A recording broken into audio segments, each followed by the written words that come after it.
Hi hello friends, welcome to my channel. ಇವತ್ತಿನ ರೆಸಿಪಿಯಲ್ಲಿ ಮಂಗಳೂರು ಸ್ಟೈಲ್ನಲ್ಲಿ ಸಿಗಡಿ ಅಂದರೆ ಪ್ರಾನ್ಸ್ ಗೀ ರೋಸ್ಟ್ ಮಾಡಿ ತೋರಿಸ್ತಾ ಇದ್ದೀನಿ. ತುಂಬಾ ಟೇಸ್ಟಿಯಾಗಿರುತ್ತೆ. ಅದರಲ್ಲೂ ಸಿಗಡಿ ಇಷ್ಟಪಡೋರಿಗಂತೂ ಈ ರೆಸಿಪಿ ಹೇಳಿ ಮಾಡಿಸಿದ್ದಂತಲೇ ಹೇಳ್ಬೋದು. ಖಂಡಿತ ಈ ರೆಸಿಪಿಯನ್ನು ನೀವು ಒಂದ್ಸಲ ಟ್ರೈ ಮಾಡಿ ನೋಡಿ, ಸಖತ್ ಟೇಸ್ಟಿಯಾಗಿರುತ್ತೆ. ಸೊ ಬನ್ನಿ ಹಾಗಾದರೆ ಈ ರೆಸಿಪಿನ ಹೇಗೆ ಮಾಡೋದಂತಂದೇಳಿ ಒಂದ್ಸಲ ಚೆಕ್ ಮಾಡೋಣ. ಮೊದಲಿಗೆ ನಾನಿಲ್ಲಿ ಈ ಗೀ ರೋಸ್ಟ್ ಮಾಡೋದಕ್ಕೆ ಒಂದು 250 ಗ್ರಾಮ್ ಆಗೋಷ್ಟು ನಾನು ಸಿಗಡಿನ ತೊಗೊಂಡಿದ್ದೀನಿ. ಅದನ್ನು ಒಂದೆರಡು ಸಲ ಚೆನ್ನಾಗಿ ವಾಶ್ ಮಾಡಿಕೊಂಡು ಇವಾಗ ಇದಕ್ಕೇನೆ ಒಂದು 1/4 ಚಮಚ ಆಗೋಷ್ಟು ಅರಿಶಿನ ಪುಡಿ ಹಾಗೆಯೇ ಸ್ವಲ್ಪ ಉಪ್ಪು ಹಾಕಿ ಈ ರೀತಿ ಎಲ್ಲ ಚೆನ್ನಾಗಿ ಮಿಕ್ಸ್ ಮಾಡಿಕೊಂಡು ಒಂದು 1/4 ಗಂಟೆ ನಾನು ಇದನ್ನು ಸೈಡಿಗೆ ಎತ್ತಿಟ್ಕೊಳ್ತಾ ಇದ್ದೀನಿ. ಈ ರೀತಿ ಮ್ಯಾರಿನೇಟ್ ಮಾಡ್ಕೊಳ್ಳೋದ್ರಿಂದ ಟೇಸ್ಟ್ ಅನ್ನೋದು ತುಂಬ ಚೆನ್ನಾಗಿ ಬರುತ್ತೆ. ಹಾಗಾಗಿ ಅಷ್ಟರಲ್ಲಿ ನಾವು ಈ ಗೀ ರೋಸ್ಟ್ ಮಾಡೋದಕ್ಕೆ ಮಸಾಲೆನ ಪ್ರಿಪೇರ್ ಮಾಡ್ಕೊಳ್ಳೋಣ. ಈಗ ಒಂದು ಬೌಲಲ್ಲಿ ಒಂದು 10 ರಿಂದ 12 ಗುಂಟೂರು ಮೆಣಸನ್ನು ಬಿಸಿ ನೀರಲ್ಲಿ ಹಾಕಿ ನೆನೆಸಿಟ್ಕೊಂಡಿದ್ದೀನಿ. ಈಗ ಒಂದು ಪ್ಯಾನ್ಗೆ 1-2 ಚಮಚ ಆಗೋಷ್ಟು ಕೊತ್ತಂಬರಿ ಬೀಜ ಹಾಗೆಯೇ 1 ಚಮಚ ಆಗೋಷ್ಟು ಕರಿಮೆಣಸು, ಒಂದು ಅರ್ಧ ಚಮಚದಷ್ಟು ಮೆಂತ್ಯಕಾಳು, 1 ಚಮಚದಷ್ಟು ಜೀರಿಗೆ, ಒಂದು ಅರ್ಧ ಚಮಚ ಆಗೋಷ್ಟು ಸಾಸಿವೆನ ಹಾಕಿ ಇವನ್ನೆಲ್ಲ ಈ ರೀತಿ ಚೆನ್ನಾಗಿ ಡ್ರೈ ರೋಸ್ಟ್ ಮಾಡ್ಕೋಬೇಕಾಗುತ್ತೆ. ಮಸಾಲೆಗಳನ್ನ ಈ ರೀತಿ ಡ್ರೈ ರೋಸ್ಟ್ ಮಾಡ್ತಾ ಇರಬೇಕಾದ್ರೆ ಸ್ಟವ್ನ ಆದಷ್ಟು ಲೋ ಫ್ಲೇಮಲ್ಲಿಟ್ಟು ಮಾಡ್ಕೋಬೇಕು.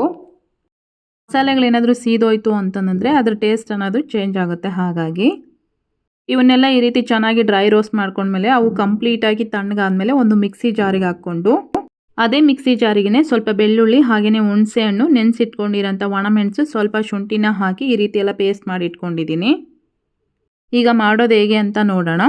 ಈಗ ಅದೇ ಕಡಾಯಿಗೆ ನಾನು ಸ್ವಲ್ಪ ತುಪ್ಪನ ಹಾಕ್ಕೊಂಡು ತುಪ್ಪ ಬಿಸಿ ಆದಮೇಲೆ ಮ್ಯಾರಿನೇಟ್ ಮಾಡಿ ಇಟ್ಕೊಂಡಿರೋಂಥ ಸೀಗಡಿ ಏನಿತ್ತಲ್ವ ಅದನ್ನು ಸಹ ಇದರಲ್ಲಿ ಹಾಕಿ ಈ ರೀತಿ ಎಲ್ಲ ಚೆನ್ನಾಗಿ ಫ್ರೈ ಮಾಡ್ಕೋಬೇಕು. ಈ ಸೀಗಡಿನ ನಾವು ಈ ರೀತಿ ಫ್ರೈ ಮಾಡ್ತಾ ಇರಬೇಕಾದ್ರೆ ಅದರಲ್ಲಿ ನೀರಿನಂಶ ಇರುತ್ತಲ್ವ ಅದೆಲ್ಲ ಚೆನ್ನಾಗಿ ಬಿಟ್ಕೊಂಡ್ಬಿಡುತ್ತೆ. ನೋಡ್ತಾ ಇದ್ದೀರಲ್ವ, ಸೀಗಡಿಲಿರೋಂಥ ನೀರೆಲ್ಲ ಬಿಟ್ಕೊಂಡಿದೆ. ಹಾಗೆ ನಾವು ಇದನ್ನು ಈ ತುಪ್ಪದಲ್ಲಿ ಒಂದು 80% ಆಗೋಷ್ಟು ನಾವು ಚೆನ್ನಾಗಿ ಫ್ರೈ ಮಾಡ್ಕೋಬೇಕಾಗುತ್ತೆ. ಸೀಗಡಿನ ಈ ರೀತಿ ಚೆನ್ನಾಗಿ ಫ್ರೈ ಮಾಡ್ಕೊಂಡ್ಮೇಲೆ ಅವನ್ನು ಒಂದು ಬೌಲಲ್ಲಿ ಹಾಕಿ ಎತ್ತಿಟ್ಕೊಂಡು ಈಗ ಅದೇ ಕಡಾಯಿಗೆ ಮತ್ತೆ ಸ್ವಲ್ಪ ತುಪ್ಪನ ಹಾಕಿ ರುಬ್ಬಿಟ್ಕೊಂಡಿರೋಂಥ ಮಸಾಲೆ ಏನಿತ್ತಲ್ವ ಇದೇ ತುಪ್ಪದಲ್ಲೇ ಸೇರಿಸ್ಕೊಳ್ತಾ ಇದ್ದೀನಿ. ರುಬ್ಬಿಟ್ಕೊಂಡಿರೋಂಥ ಮಿಕ್ಸಿ ಜಾರಿಗೆ ಒಂದು 1/4 ಕಪ್ ಆಗೋಷ್ಟು ನೀರು ಹಾಕಿ ಹಾಗೆಯೇ ಒಂದು 1/4 ಚಮಚ ಆಗೋಷ್ಟು ಉಪ್ಪನ್ನು ಸೇರಿಸ್ಕೊಂಡು ಮತ್ತೆ ಒಂದು ಸಲ ಇದನ್ನು ಈ ರೀತಿ ಚೆನ್ನಾಗಿ ಮಿಕ್ಸ್ ಮಾಡ್ಕೋಬೇಕು.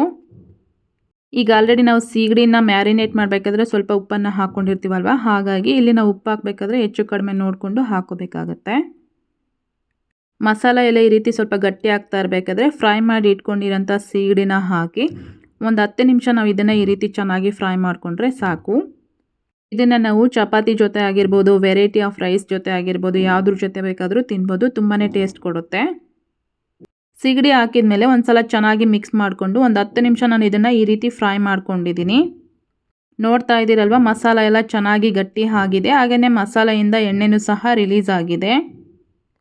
ಮಸಾಲ ಎಲ್ಲ ಈ ರೀತಿ ಚೆನ್ನಾಗಿ ಗಟ್ಟಿ ಆಗೋದ್ರಿಂದ ಸಿಗಡಿಗೆ ಮಸಾಲೆ ಆಗಿರ್ಬೋದು, ಉಪ್ಪು ಖಾರ ಆಗಿರ್ಬೋದು ಎಲ್ಲ ಚೆನ್ನಾಗಿ ಹಿಡಿಯುತ್ತೆ. ಹಾಗಾಗಿ ನೋಡ್ತಾ ಇದ್ದೀರಲ್ವ ಎಷ್ಟು ಚೆನ್ನಾಗಿ ಪ್ರಾನ್ಸ್ ಗೀ ರೋಸ್ಟ್ ರೆಡಿಯಾಗಿದೆ ಅಂತ.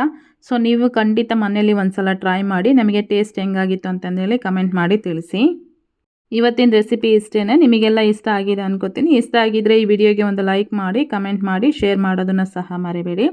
ಹಾಗೆಯೇ ಯಾರೆಲ್ಲ ನಮ್ಮ ಚಾನಲನ್ನು ಹೊಸದಾಗಿ ನೋಡ್ತಾ ಇದ್ದೀರಾ ಪ್ಲೀಸ್ ಈಗಲೇ ಸಬ್ಸ್ಕ್ರೈಬ್ ಮಾಡ್ಕೊಳ್ಳಿ. ಮತ್ತೆ ಹೊಸ ರೆಸಿಪಿ ಜೊತೆ ಸಿಗೋಣ. Take care.